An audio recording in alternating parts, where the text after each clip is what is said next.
बानी एमक्यूएम का क्या हालचाल है? लंदन से कितने पैसे इकट्ठे हो रहे हैं? अल्ताफ हुसैन अपना मानसिक संतुलन खो चुका है। हमारे पास जो रिपोर्ट्स आ रही हैं वो ये है, कोई थर्ड पार्टी अल्ताफ को ऑपरेट कर रही है। अल्ताफ हुसैन अपने आप को सिंधु देश का कायद भी कहता है। कुछ साल पहले अल्ताफ ने जो है महाजरों को डिसोन करके सिंधु देश के चीफ होने का नारा लगाया था। इसको जिंदा इसलिए रखा जा रहा है कि कल जो भी आप एक्टिवेट करेंगे प्लान सिंधु देश के एंगल से तो आपको कराची के अंदर केओस क्रिएट करना है। रात के अंधेरों में चॉकिंग कर दी जाती है कि जी अल्ताफ हुसैन लीडर है, अल्ताफ हुसैन रेबर है। कराची से तो अल्ताफ हुसैन को पैसे नहीं जा रहे कि कराची से अभी भी जा रहे हैं? कराची में आपने केओस खड़ा करना है, आपने लड़के खड़े करने हैं, तो आपको फंडिंग पहुंचानी है। वहाँ पे आतिफ शमीम का नाम आता है, इनके ग्रहान हुसैन इबादत है, वफा फाउंडेशन है, इनके नाम आते हैं कि चैरिटी के नाम पे ये पैसे वहाँ भेजे जाते हैं पाकिस्तान। कुछ वीडियोस देखी है जिसमें अल्ताफ के लिए नारे लगाए गए हैं और ये कामरान टसोरी का जलसा था जिसमें नारे लगे। बानी की जगह खाली है, वो कहते हैं कामरान टसोरी साहब बानी एमक्यूएम बनना चाहते हैं ताकि ये स्लॉट खत्म हो जाए। जैसे बल्ले का निशान खत्म हुआ है, पतंग का निशान भी खत्म हो जाएगा। एमक्यूएम को ऑर्गेनाइज नहीं होने दिया जा रहा। कौन नहीं ऑर्गेनाइज होने दिया जा रहा? पीपल्स पार्टी नहीं ऑर्गेनाइज होने देती। अगर मुस्तफा कमाल या अनीस भाई की टीम ने टेक ओवर कर लिया एमक्यूएम को, तो ये पेट्रियट है, ये डिक्टेशन नहीं लेंगे, ये हार्ड हेडेड लोग हैं। अस्सलाम वालेकुम नाज़रीन, मुजम्मिल सरवरदी के ऑफिशियल यूट्यूब चैनल के साथ मैं हूं मुजम्मिल सरवरदी। उम्मीद है आप खैरियत से होंगे। मेरे साथ आज दोबारा मौजूद हैं दानिश काजी साहब। आपने इनका पहले एक इंटरव्यू एमक्यूएम के हवाले से सुना जिसकी आपने बहुत कहा कि इनसे दोबारा बात की जाए। मैंने आज दोबारा दानिश काजी साहब को काबू कर लिया है। अस्सलाम वालेकुम दानिश काजी साहब। हाँ सर, आदाब सर, कैसे हैं? ठीक ठाक ठीक हैं, ठाक। खैरियत से। काई साहब, लोगों का फीडबैक है, लोग लंदन के बारे में जानना चाहते हैं। वो कहते हैं दानिश साहब ने इल्ताफ हुसैन और लंदन के बारे में खुल के बात नहीं की, हमें सूरत हाल बताई नहीं और कुछ खास खबरें लंदन की आती भी नहीं है। तो जरा बताएं आजकल बानी एमक्यूएम का क्या हालचाल है, कैसी तबीयत है, लंदन से कितने पैसे इकट्ठे हो रहे हैं, गुजारा कैसे है? लोग जानना चाहते हैं लंदन के बारे में। आप लोग बताते ही नहीं है, लंदन पे बहुत सीक्रेट रखते हैं चीजें। नहीं नहीं सर, कोई कोई अल्हम्दुलिल्लाह ऐसी बात नहीं है। हमने तो बड़ा स्टैंड लिया हुआ है अल्ताफ के खिलाफ। हम्म। देखिए, मैं एक तज्जिए पे बड़ा क्लियरली पहुंचा हूँ हम्म। कि देखिए अल्ताफ हुसैन अपना मानसिक संतुलन खो चुका है। सही है। अच्छा। आप आई थिंक इट्स गॉन। और उसको चला कौन रहा है ये तो क्लियर है। हमारे पास जो रिपोर्ट्स आ रही हैं वो ये है कि कोई थर्ड पार्टी अल्ताफ को ऑपरेट कर रही है। सही हो वो गया। कौन है? और हाँ, मैं उस पे आ रहा था। तो जो हुँ, थर्ड पार्टी है सर, जो हमारे पास रिपोर्ट्स हैं, जो हमें इनके लोग देखें, इनके बहुत सारे ऐसे लोग हैं जो इनके साथ बैठे हुए हैं और जो बेचारे खुल के बात नहीं करते मगर हमें इन्फॉर्मेशन दे देते हैं क्योंकि वो चाहते हैं कि उनको अपने आप को क्लियर कराया जाए। हुँ, आपकी जो मुल्क की एक दुश्मन एजेंसी है उसके बारे में वर्ड्स हैं कि वो राब्ते में है उनके साथ और उनको पता है कि अल्ताफ को जिंदा रखने में उनकी सक्सेस है। हुँ, तो वो अब देखें, अल्ताफ तो अपना दिमाग अब इस्तेमाल नहीं कर सकता। सही हो गया। तो वो जो है उसको गाइड कर रहे हैं, उसको चला रहे हैं और उसकी जो राब्ता कमेटी के 2-4 करीबी लोग हैं वो उसको लेके चल रहे हैं साथ में। और वो डिक्टेशन जो है वो 100% जो है वो वहाँ से आ रहा है। और उसका एक और सबूत मैं आपको दे देता हूँ कि देखिए अल्ताफ हुसैन अपने आप को सिंधु देश का कायद भी कहता है। ये हुँ, उसने खुद भी कुछ दिनों पे पिछले दिनों एक्सेप्ट भी किया था। हुँ, सिंधु देश के जो एलिमेंट्स हैं शफी बरफत जैसे, वो उसको ओन करते हैं। और हुँ, हमें सबको अच्छी तरह पता है, बताने की जरूरत नहीं है कि शफी बरफत जैसे जो एलिमेंट्स हैं हुँ। वो क्लियरली जो है वो रॉ के साथ जो है इंस्ट्रक्शन ले रहे हैं। और वो ये जो है शफ़ी किसी तरह बरवत से लंदन राब्ता कमेटी में है। नहीं नहीं, शफी बरफत से जीए सिंध का जो है वो लीडर है, चेयरमैन है हुँ, उनका। हुँ, और ये यूरोप में एग्जैक्टली मुझे नहीं पता, शायद बेल्जियम में है या नेदरलैंड्स में है। हुँ, और आपको याद होगा कि कुछ साल पहले अल्ताफ ने जो है महाजरों को डिसोन करके सिंधु देश के चीफ होने का नारा लगाया था, हुँ, एम्ब्रेस किया था। हुँ, और तो ये सब आपस में राब्ते के अंदर हैं। इनके बीच में जो मिडिल पॉइंट्स हैं, जैसे आरिफ हजाकिया नाम के लोग हैं, हुँ, जो आपको पता है कि वो क्लियरली उन्होंने अपना तो मजहब भी डंप करके जो है वो इंडिया के साथ काम करना शुरू कर दिया है। एक दो वाकयात ऐसे भी हैं जो हमें भी पता है डायरेक्टली। तो वो सब जो है मिडिल करके जो है अल्ताफ को अलाइव रख के लेके चल रहे हैं ताकि अल्ताफ जो है वो कराची की सियासत में, शहरी सिंध की सियासत में रेलेवेंट रहे। और वो इसलिए रेलेवेंट रहे क्योंकि आपने सुना होगा कि पिछले दिनों जगन्नाथ सिंह ने जो इंडिया का जो मिनिस्टर है उसने जो स्टेटमेंट दिया है कि सिंध के ऊपर, जो कि उसकी ख्वाहिश ही रह जाएगी इंशाल्लाह, मगर उसको पता है कि कराची के जो अंदर जो स्ट्रेंथ्स मौजूद हैं उसको लिए बगैर वो अपना ये अज़ाइम अचीव नहीं कर सकता। और कराची के जो अंदर जो है उन्होंने कहा है अल्ताफ को कि सिंध दोबारा भारत का हिस्सा बन सकता है। जी, जी, जी, जी, जी, बिल्कुल, जी। उसी स्टेटमेंट की बात कर रहा हूँ मैं। तो आप कह रहे और हैं कि इल्ताफ हुसैन जो इंडियन वो एजेंडा है कि सिंध भारत का हिस्सा बन सकता है, उस जी, पर रॉ जी, के साथ कई साल पहले सिंधु देश का नारा लगा चुके हैं, क्योंकि रॉ की इस नेटवर्क का उन्हें इन इवेंट को बिल्कुल, इन बिल्कुल, बिल्कुल। और उनको ज़िंदा इसलिए रखा जा रहा है, देखिए मैं आपको बड़ी इंटरेस्टिंग अपनी एक पहले मैं आपको खबर दे दूँगा, उसके बाद थोड़े-से एनालिसिस दे दूँगा कि इसको ज़िंदा इसलिए रखा जा रहा है कि कल जो भी आप ज़ाहिर बात है, आप जो भी एक्टिवेट करेंगे प्लान, हुँ, सिंधु देश के एंगल से तो आपको कराची के अंदर केओस क्रिएट करना है और हुँ, वो अल्ताफ के ही थ्रू करवाएँगे, ज़ाहिर बात है। सिंधु देश का एलिमेंट होगा, शफ़ी बरफ़त की टीम होगी, अल्ताफ की टीम होगी, ये मिलके जो है ना केओस क्रिएट कराएँगे। अब सवाल ये बनता है कि आपने देखा होगा कि पिछले दिनों नारे नारे लिखे जा रहे हैं और इनके कई लड़कों को रिलीफ भी दे दिया जाता है। ये सवाल तो ज़रूर ये समझ में आ रहा है कि जो हमारी एनालिसिस है कि नारे क्या पाक लिखे जाते हैं? वही कि जी रात के अंधेरों में चॉकिंग कर दी जाती है कि क्या? जी अल्ताफ हुसैन लीडर है, अल्ताफ हुसैन रहबर है, हुँ, अल्ताफ हुसैन ज़रूरी है, इस तरह की जो नारे हैं, जैसे जो कामरान कराची में बस्तोली साहब ने चॉकिंग की जाती है। जी, जी, चॉकिंग कर दी जाती है रात के अंधेरों में और फिर सुबह हटा हुँ, दी जाती है। अब हुँ, सवाल ये बनता है ना कि ये ऑपरेट कैसे हो रहा है? देखिए मुज़म्मिल भाई, एक सवाल बड़ा क्लियरली खुलता है कि जी सिंधु देश का एलिमेंट सिंध में नारे लगाता है, हुँ, पाकिस्तान के खिलाफ। उनको कोई अरेस्ट नहीं करता सिंध गवर्नमेंट की तरफ से। हर जगह जाके हुँ, एस्टेब्लिशमेंट को या आर्मी को एक्शन लेना पड़ता है। इसी तरह लंदन के लोग भी कर देते हैं कि ये कैसे पॉसिबल है कि वहाँ की लोकल पुलिस को या लोकल जो सिस्टम है उसको ना पता हो। तो हुँ, हमें ये लगता है कि कुछ ऐसे एलिमेंट्स हैं जो सिंध गवर्नमेंट के अंदर भी हैं जो इस चीज़ की पज़िराई करते हैं, हुँ, ताकि जो है किसी तरह अल्ताफ का जो एंगल है वो ज़िंदा रहे और हुँ, अल्ताफ का एंगल ज़िंदा रख के जो है वो सिंधु देश के कार्ड को अपने अलाइव रखें। हुँ, तो इसमें कोई कबाहत नहीं है कि और कि ये जो इस वक़्त आप आजकल अल्ताफ का जो एक्शंस देख रहे हैं, हुँ, वो इस बहुत क्लियर है कि जी ये फंडिंग। अच्छा, आपने जो सवाल पूछा था फंडिंग पे, तो हुँ, देखिए हमें भी पता है कि जी फंडिंग आती है, अमेरिका से फंडिंग आ जाती है, अचानक से पैसे पहुँच जाते हैं या आपका जो है इधर से पहुँच जाते हैं, लंदन से पहुँच जाते हैं, तो खर्चा कहाँ से चल रहा है? सही है, तो ये रिपोर्ट्स भी क्लियर आ रही हैं कि ये जो कई चीज़ें ऐसी हैं जो कि इनको खामोशी से दी जा रही हैं। मैं आपको आज एक वाकया सुनाता हूँ, मुज़म्मिल भाई। सलीम शहज़ाद इनके एक सीनियर रहनुमा थे।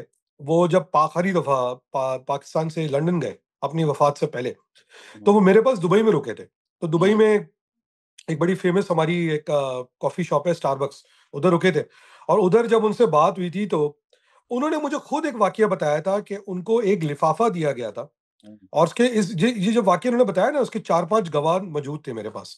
मौजूद हैं, आज भी हयात हैं वो लोग। तो उन्होंने कहा कि उनको एक लिफ़ाफ़ा दिया गया, उस लिफ़ाफ़े में कोई 500 पाउंड थे हुँ, और जब उसका ओवर लीफ खोला गया, यानी कि उसका अंडर लीफ जो होता है लिफ़ाफ़े हुँ, का, तो उसके अंदर लिखा हुआ था इंडियन हाई कमीशन। ठीक हो ठीक। गया? हुँ, तो ये पॉइंट्स ये हैं कि और ये 5-500 पाउंड के पैकेट बना-बना के उनको दिए हुए थे और वो दिए जा रहे होंगे डेफ़िनिटली। हुँ, बहुत सारे इनके रहनुमा जो हैं वो इस चीज़ को एक्सेप्ट नहीं करते क्योंकि उन्होंने भी पैकेट लिए होंगे। हुँ, एक और मैं आपको इस पॉइंट को साबित करने के लिए मैं बताता हूँ कि एक इनके बहुत सीनियर रहनुमा है, चूँकि उनका नाम लेने की इजाज़त नहीं है। उन्होंने मुझे ये बताया कि वो होते अमेरिका में, बस मैं ये कह सकता हूँ, आप समझ जाएँगे। उन्होंने बताया कि जब 18वीं तरमीम हो गई, तो जो सिंध के होम मिनिस्टर थे ज़ुल्फ़िकार मिर्ज़ा, उनको भेजा गया हाज़िरी देने के लिए। अच्छा, हाज़िरी देने के लिए किसकी तरफ से भेजा गया? ज़रदारी की तरफ से भेजा गया। और जब वो वहाँ पर गए, तो चूँकि उनका कहना ये है कि ये उन्होंने खुद सुना या उनको किसी ने बताया कि अल्ताफ़ हुसैन ने ज़ुल्फ़िकार मिर्ज़ा को बोला कि अ, आप सही 18वीं तरमीम के बाद सिंधु देश का कार्ड तो तकरीबन हमारे हाथ में आ गया है। हमारे पास बहुत वेपन भी हैं। आएँ हम मिलके इस चीज़ को अमली जामा पहनाते हैं। हुँ, तो ज़ुल्फ़िकार मिर्ज़ा ने उस वक़्त जो है ये बात आके ज़ाहिर बात है पाकिस्तान में कहीं बताई होगी और उसके बाद आपने देखा कि एक मुतहर्रिक ऑपरेशन स्टार्ट हुआ। आपको याद होगा ज़ुल्फ़िकार मिर्ज़ा की एक प्रेस कॉन्फ्रेंस आई थी, जिसमें उसने कुरान उठा के भी बात कही थी और हम लोगों ने उसको माना नहीं था कि हम लोग सब ब्रेन वॉश थे। मगर आज जब ये सब बातें हम सुनते हैं, देखते हैं, तो ये और हम डॉट्स कनेक्ट करते हैं, शफ़ी बरफ़ा, सिंधु देश, ये स्टेटमेंट्स हुँ। और आज के जो हालात चल रहे हैं और इंडिया के जो नहीं, पर रामनाथ सिंह जगन्नाथ। दानिश, इस वक़्त कराची से तो अल्ताफ़ हुसैन को पैसे नहीं जा रहे, कि कराची से अभी भी जा रहे हैं? देखिए, कराची से तो नहीं जा रहे होंगे, कराची आ रहे हो सकते हैं पैसे, मुज़म्मिल भाई। उसकी वजह अच्छा। ये है क्योंकि देखिए अगर कराची में आपने कियोस्क खड़ा करना है, आपने लड़के खड़े करने हैं, तो आपको फंडिंग पहुँचानी है वहाँ पे।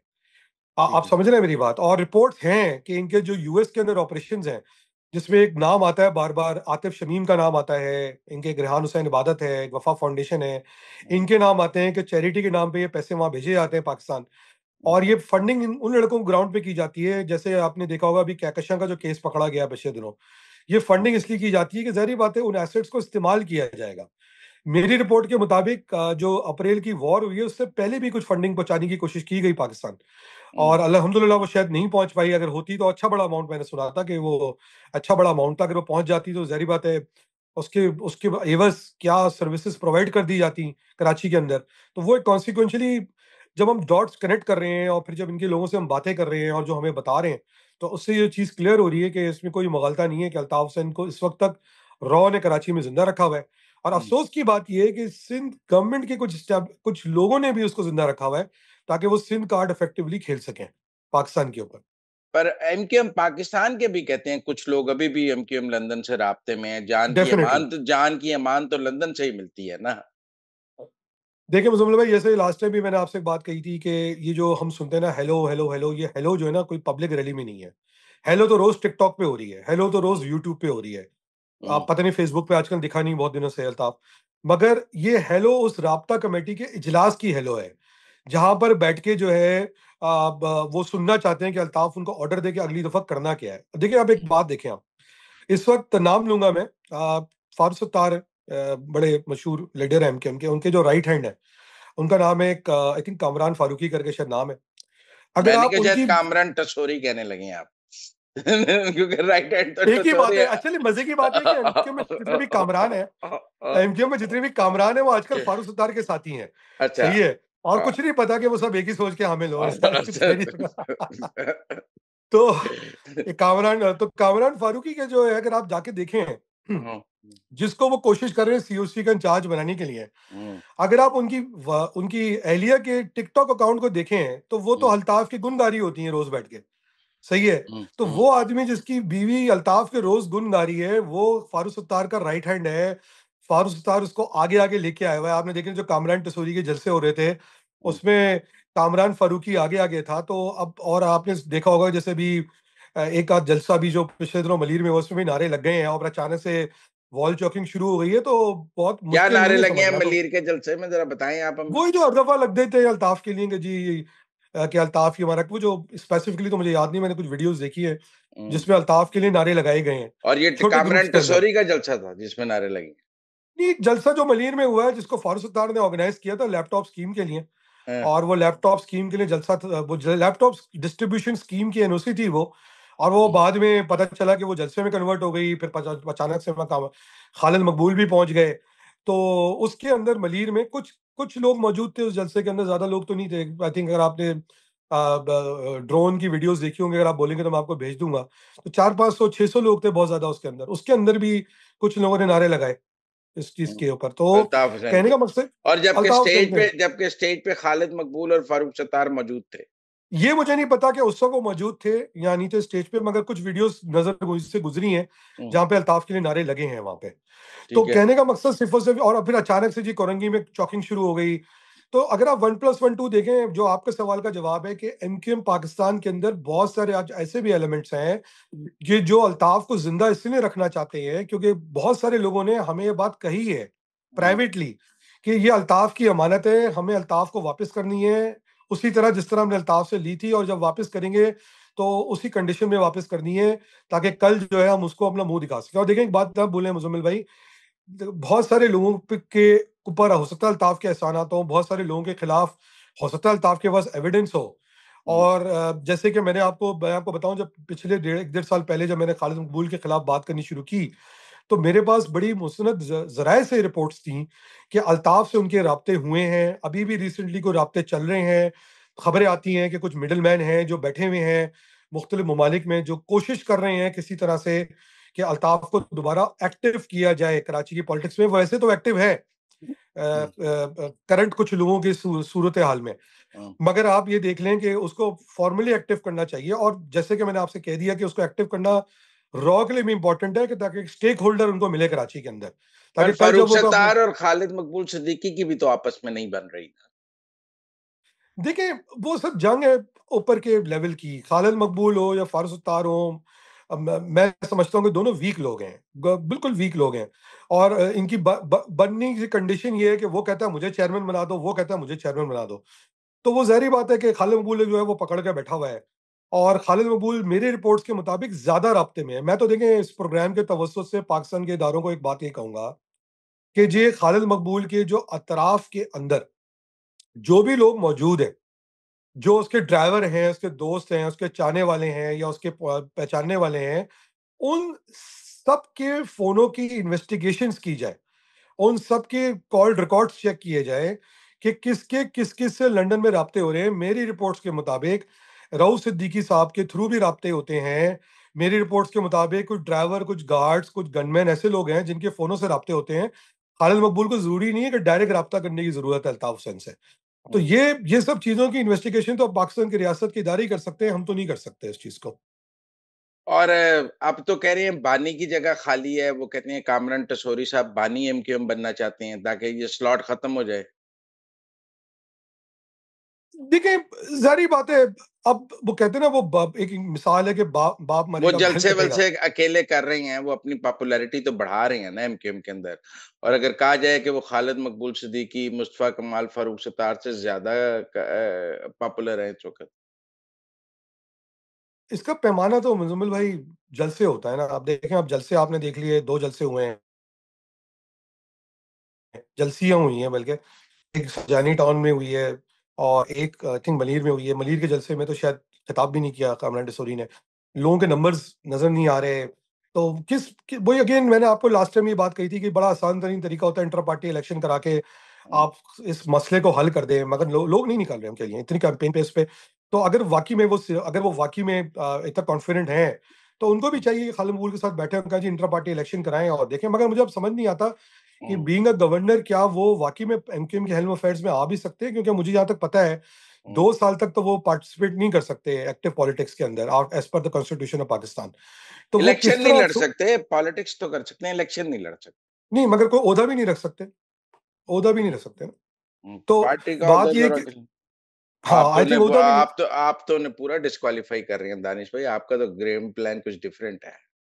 नहीं, मेरा नहीं है, मैं तो पाकिस्तान के आईन और कानून के हिसाब से बात कर रहा हूँ। फिर एक और चीज़ ये भी होती है कि पार्टी का भी तो आईन है ना, पार्टी का भी आईन है। और ये कि एक सवाल तो मुझे बनता है ना कि आप देखें इंट्रा पार्टी इलेक्शंस क्यों नहीं कराए जा रहे? आप देखें, हमने एक देखा कि वो कहते हैं आईएसआई नहीं चाहती इंट्रा पार्टी इलेक्शन, उन्हें लगता है कोई ऐसा बंदा जीत जाएगा जो बिल्कुल आईएसआई के कंट्रोल में ही नहीं हो। ये कौन कहता है? एक राय है कि इस वक़्त एमक्यूएम पाकिस्तान चूँकि आईएसआई के फुल कंट्रोल में है, अच्छा। एस्टेब्लिशमेंट की बी टीम है, अगर इंट्रा पार्टी इलेक्शन करा देंगे तो बी टीम नहीं रहेगी, जो जीतेगा वो नहीं मानेगा बात। मुझे मतलब इस वक़्त पाकिस्तान की सारी पार्टियाँ बी टीम है, जिसकी भी आप बात कर रहे हैं तो तो मुझसे ना कहलवाइए। मगर मगर मगर मतलब अब कौन नहीं बी टीम है सर? जो नहीं है वो बनना चाहता है, सही है, चाहे भले ऑपोज़िशन में हो, तो बात वो नहीं है। बात ये है कि देखिए, आप तो मोरल प्रिंसिपल हाई ग्राउंड लेना, आप तो देखिए, एक मेरे मेरे ज़हन में एक सवाल ज़रूर आता है कि हमने एक पार्टी को डिस्क्वालीफाई किया हुआ है सिर्फ़ इसलिए हुँ, कि उससे इंट्रा पार्टी इलेक्शन नहीं करवाए, है हुँ। ना? तो मुझे समझ नहीं आ रहा है कि खालिद मकबूल कब तक इंट्रा पार्टी इलेक्शन नहीं करवाएँगे। और अगर कल अगले कोई इलेक्शन आ तो गया, फिर अगर तक आपका इन्होंने ख़्याल है कि पतंग का निशान जैसे बल्ले का निशान खत्म हुआ है, पतंग का निशान भी खत्म हो जाएगा? देखें, अगर मैं ऑपोज़िशन हूँ एमक्यूएम की, तो मैं तो सवाल करूँगा ना कि भई आपने एक पार्टी पे तो बैन लगा दिया इंटर पार्टी इलेक्शन नहीं कराने पे। हुँ, सही है, तो फिर एमक्यूएम कैसे पार्टिसिपेट कर सकती है इलेक्शन में अगर वो इंट्रा पार्टी इलेक्शन नहीं कराते? और हालाँकि अब तो इंट्रा पार्टी इलेक्शन ड्यू भी हैं, सही है। जी। तो कब हो सकता है कि कल कोई खड़ा होके सवाल उठा और दे, देखें वज़ीर उठा दे, वर्कर उठा दे। वो जो पार्टी डिस्क्वालीफाई हुई है वो पियामन नहीं भाती। जो पार्टी नहीं करा रही है वो पियामन भाती है, इसलिए वो ना भी कराए तो कोई फ़र्क नहीं पड़ता। अब देखें, ये तो कुछ भी हो सकता है, मगर अगर आप कानून या आईन के दायरे से देखें, ज़ाचे से ज़ाब्ते से देखें, हुँ, तो असूलन तो ये होना चाहिए कि इंट्रा पार्टी इलेक्शन करा के देखिए, मुझे समझ नहीं आ रही ना पॉलिसी। हुँ, आप आज इंट्रा पार्टी इलेक्शन कराएँ, देखिए, मुज़म्मिल भाई, बड़ी इंटरेस्टिंग मैं आपको बात बताता हूँ। मुझे किसी ने ये बताया कि अभी जो ये मलीर का जलसा हो रहा था, हुँ, 2 गली छोड़ के पान के पुलिया पे लोग बैठे थे, उनसे किसी ने पूछा जी एमक्यूएम का जलसा कहाँ पे हो रहा है? उनको हुँ, पता ही नहीं था।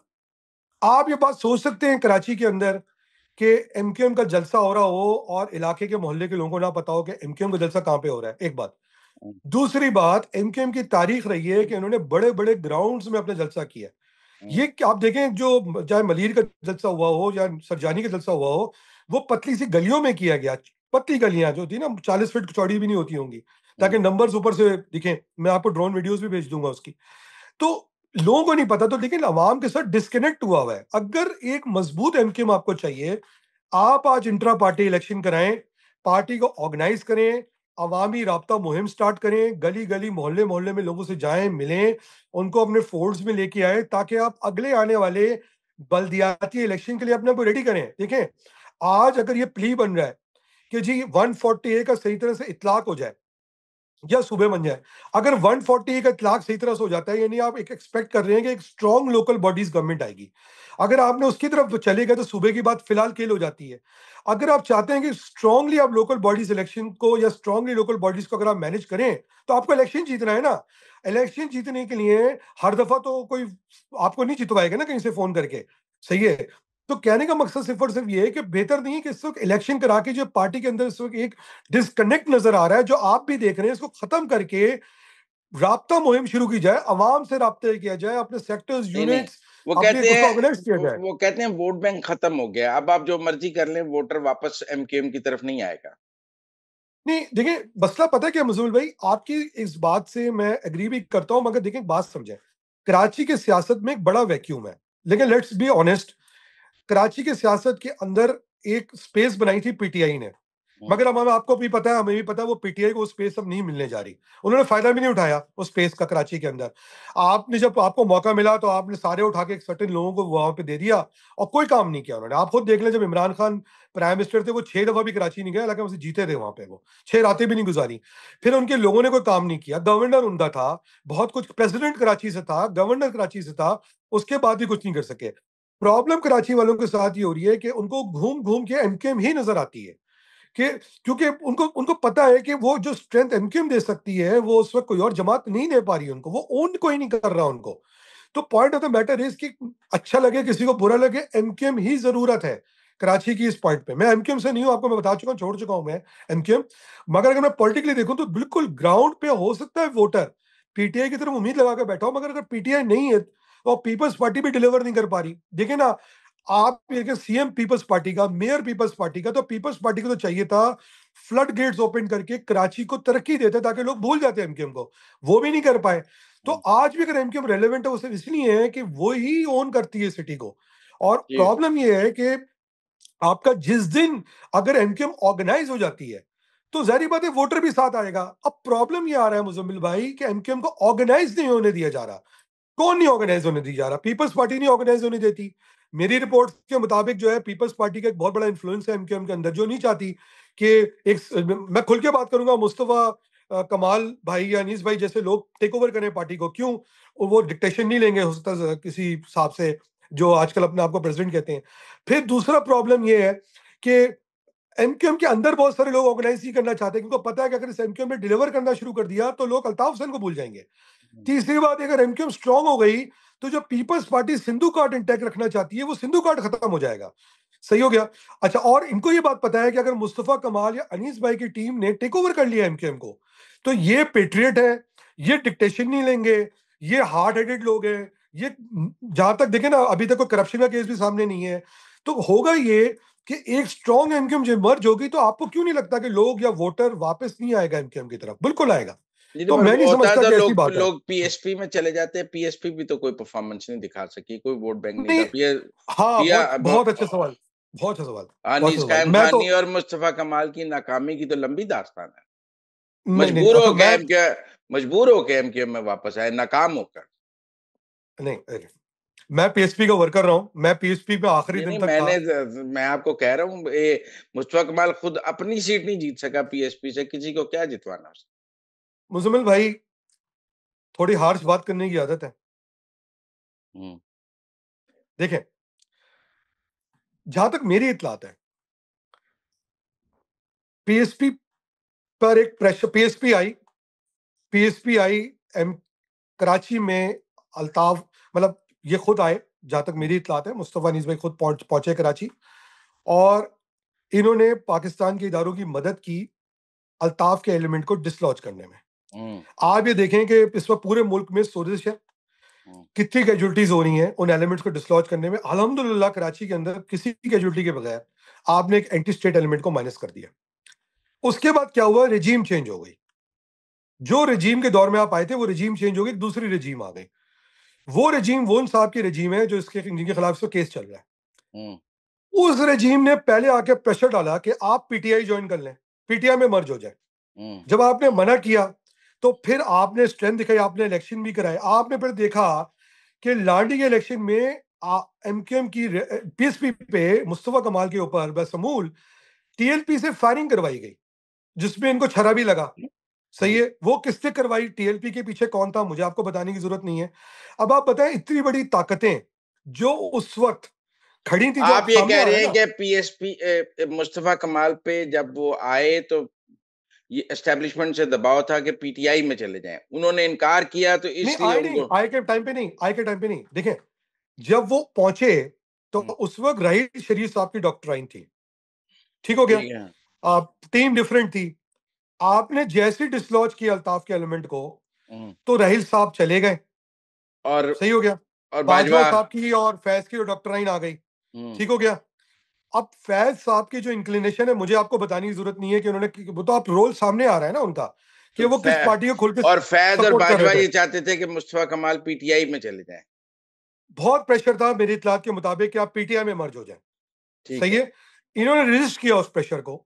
देखिए, आप इनको थोड़ा नंबर देंगे, इन्होंने रेजिस्ट किया, इन्होंने उसको रेजिस्ट करके कोशिश की कि कराची को पीएसपी, देखें पीएसपी क्यों इंपॉर्टेंट थी मुजम्मिल भाई, एमकेएम के लोगों के ऊपर एक इल्जाम लग गया था। जो आदमी महाजिर था, अल्ताफ हुसैन स्पीच करता था, रात को कराची के लड़के घरों पे नहीं सोते थे। मैं आपको अपना वाकया बताता हूँ। जिस रात 22 अगस्त हुई है, मैं इत्तेफाक से कराची में था, तो मैं उस रात लॉन्ग पैंट पहन के सोया था। अपनी वाइफ को कह के अगर मुझे उठा लिया गया तो कम से कम थाने में मच्छर ना काटे। हुँ, आप सोच लें, ये माइंडसेट हो गया था। पीएसपी ने उस माइंडसेट से बचाया कि आज महाजिर बच्चा, कराची का बच्चा घर पे आराम से सोता है। अल्ताफ हुसैन की रोज बकवास कर रहा है, उससे ज्यादा बकवास कर रहा है, मगर आज भी महाजिर बच्चा आराम से सोता है। और फिर पीएसपी में रहते हुए मुस्तफा कमाल इस भाई के लोगों ने सैकड़ों मिसिंग वर्कर्स को रिकवर करवाया एमकेएम के, जो कि ठीक। आज देखिए, आज भी 107 लोग मिसिंग हैं। खालिद हुँ, मकबूल की उनकी फिक्र नहीं है, फारूक सत्तार को उनकी फिक्र नहीं है। इन लोगों ने वापस, और आज भी उनमें से कई लोग ऐसे हैं, शॉकिंग बात बता रहा हूं, जिनको इन लोगों ने रिकवर करवाया अपनी जिम्मेदारी पे। आज वो उनके खिलाफ बात भी करते हैं आके, मगर उसके बाद भी कोई उन्होंने नहीं किया। तो उस वक्त क्या था कि पीएसपी का जो रोल था वो कौम को रिकवर करना था, रिस्टैब्लिश करना था। अब पॉइंट ये हो गया कि जब उस दौरान, आपको पता है भाई, फैज साहब का प्लान था पीटीआई को इंप्लीमेंट करने का कराची के अंदर। सही है, जो जब 2024 की कहानियां सुनते हैं, वो 18 में आपको मुझसे ज्यादा पता है कि किस तरह जो है कराची के अंदर इलेक्शन जीता गया है ठीक है, पीटीआई के ठीक लिए, है। है ना। तो वो प्रेशर की वजह से जब पीएसपी लॉन्च नहीं हो पाई, और फिर जब पीएसपी ने स्ट्रेंथ दिखाने की कोशिश की, लांडी में आपने टीएलपी से जमात से उन पर फायरिंग करवा दी। सबको पता था ठीक है। टीएलपी से किसने करवाई फायरिंग जो है। तो बिल्कुल आपका बात सवाल था कि जी बीएसपी लॉन्च नहीं हो पाई, मगर आप ये देखें ना, उस वक्त की जो ताकतें थी वो पीएसपी को लॉन्च होने भी नहीं दे रही थी। ठीक फिर आपने बात की मर्जर की। देखिए, मैं इन बिगिनिंग मर्जर के खिलाफ था, और मैंने जैसे आपको बताया, जिस दिन मर्जर हो रहा था उस दिन मैंने माजरत की थी अनीस भाई, मुस्तफा भाई से, कि मैं इनके में नहीं जाऊंगा सुबह के टाइम पे। हुँ, मगर अगर आज मैं एक बात देखता हूं कि अगर ये मर्जर नहीं होता, तो वो जो एमकेएम थी वो अल्ताफ की थी, ये स्टैब्लिश हुआ है आज अंदर जाके मैं पता चल रहा है ना। पहले तो बाहर से पता था जी राब्ता कमेटी के लोग अल्ताफ के साथ हैं, आज एमकेएम के अंदर बैठ के इन लोगों को पता चल रहा है कि ये लोग अल्ताफ के साथ हैं। अगर आप उस वक्त मर्जर नहीं करते, तो जो पूरी की पूरी एमकेएम थी, हो सकता है खालिद मकबूल जरदारी दोबारा अल्ताफ को वापस कर देता। आज मर्जर की वजह से जो मुहब्बे वतन बीएसपी के एलिमेंट्स या लोग पार्टी में गए हैं, जिनको आज भी नफरत की नजर से देखा जाता है एमकेएम के अंदर, सिर्फ इसलिए कि उन्होंने अल्ताफ के साथ बगावत की, बाशमूल मेरे जैसे लोगों के, उन्होंने एमकेएम को, अल्ताफ को वापस नहीं जाने दिया है। ठीक है। तो बहुत इस शुक्रिया मर्जर का ये दानिश भाई। बेनिफिट भी हुआ है। टाइम खत्म हो गया, आपसे फिर बातचीत का गुफ्तगू जारी रहेगी। प्लेज़र टॉकिंग टू यू, लेकिन आज आपने एक सिंधु देश वाली बात अच्छी बताई है हमें। उम्मीद है इदारे और लोग इस पे गौर करेंगे। Thank you very much. Muzammil भाई, मैं बस आखिरी बात ये करूंगा कि उनको चाहिए कि इनके जो भी एलिमेंट्स पे डाउट है, उनके फोन्स, उनके रिकॉर्ड्स, उनके अकाउंट्स, सबका खामोशी से ऑडिट करें। मैं पूरी उम्मीद से कहता हूं कि मेरी बात सही निकलेगी। Thank you.